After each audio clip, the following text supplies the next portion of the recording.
There's also something in the Bible I just remembered that Jesus said a man is not accepted in his own town, in his hometown. Um, there are people that you grow up with, your parents and whatnot, that if you grew a reputation of being kind of rambunctious or something like that, that if you are trying to change into somebody more respectable, there are people that will fail to see you as a respectable person, and that's because their brain already fills in with what they think you are when you're changing out from under that guise. So, like if you were doing drugs and people just saw you as being somebody who does drugs, is probably move outside of that town and move to another town if you're trying to change yourself rather than staying in the town and changing yourself there, because people there will, their brain will always have this fog that comes before them when they look at you, because they'll always see you as being the one who is a druggie. They won't see you as for who you are or who you're becoming. And so it's best to move out of town, because that town people are not going to respect you for for what you're trying to do. And also people that have become like Christian and who had done drugs before, and they're in that town, people are not going to be convinced that you're making a change. And so it's just best to move out of town and go someplace else to live. And that would be an example of where moving would be better. Um, but you know, there you don't really have to go by the Bible. I mean, it's not like a law book. You can just go and do whatever you think you need to do.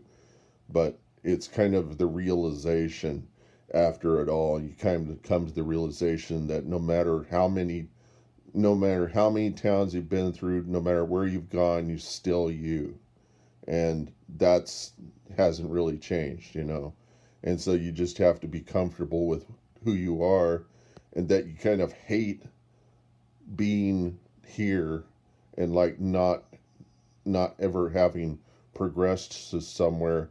And that's actually, according to Jesus, I think that's what he meant by losing your life, is that you basically are being yourself, and you're not trying to be somebody else.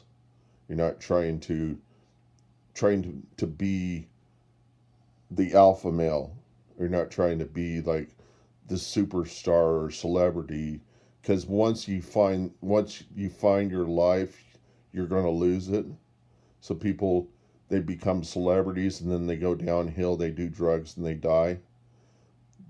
That's, I think, what he means by, if you find your life, you're surely going to lose it. But if you lose your life, or if you lose your life for my sake, you're surely going to find it. Um, so if you have to kind of really be of the mind that you really hate this world. This world sucks, and you know it sucks, and it's always going to suck, and it's not going to get any better. I mean, even they said Mother Teresa said, you've done all this great stuff, and it's not really done much to the world. And she told them, he says, I was brought here I was here to obey. I wasn't here to. And so the idea was is that her mission was to obey. It wasn't to obey the word.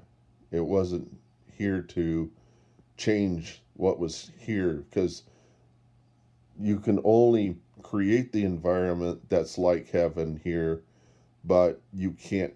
You'll probably never achieve change. Once you die, all that stuff is going to go back to being screwed up, because we're only here for less than 100 years.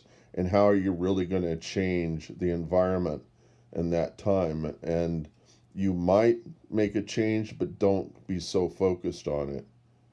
just pretend like nothing's going to happen. And that's kind of the way I do every day. I tell people stuff, but then it's like in the back of my mind is like the chances of this changing everybody or even changing the world are very nil. No matter how much I think I'm going to change the world, I know it's really, in the back of my mind, I can't imagine it actually changing the world. So it's best not. And I get this feeling that I'm not having an effect on the world, but it's best to be in that mindset than to say, "Oh yeah, I'm doing really well, and look at how great I am," and and like I got a car, and I got a girlfriend, and all this stuff. That's not going to be enough.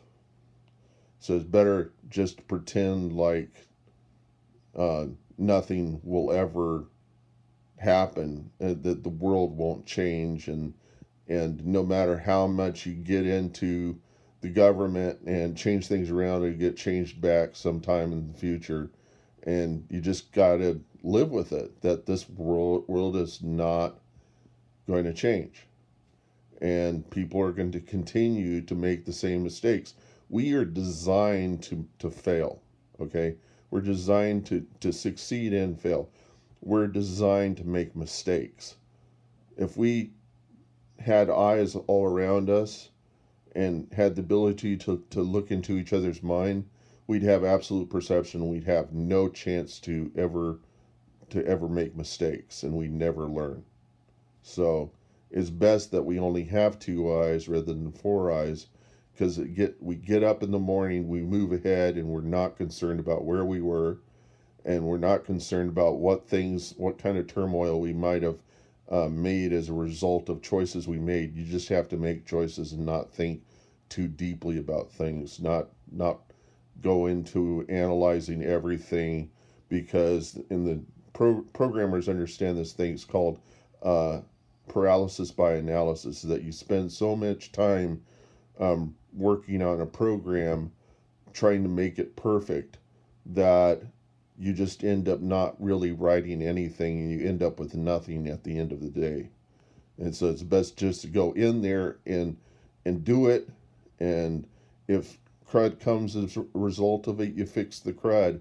But it's better to go ahead and do it and make the mistakes and fix them and stuff than it is to go in thinking that you can create something perfect the first time around, because it almost never is the case.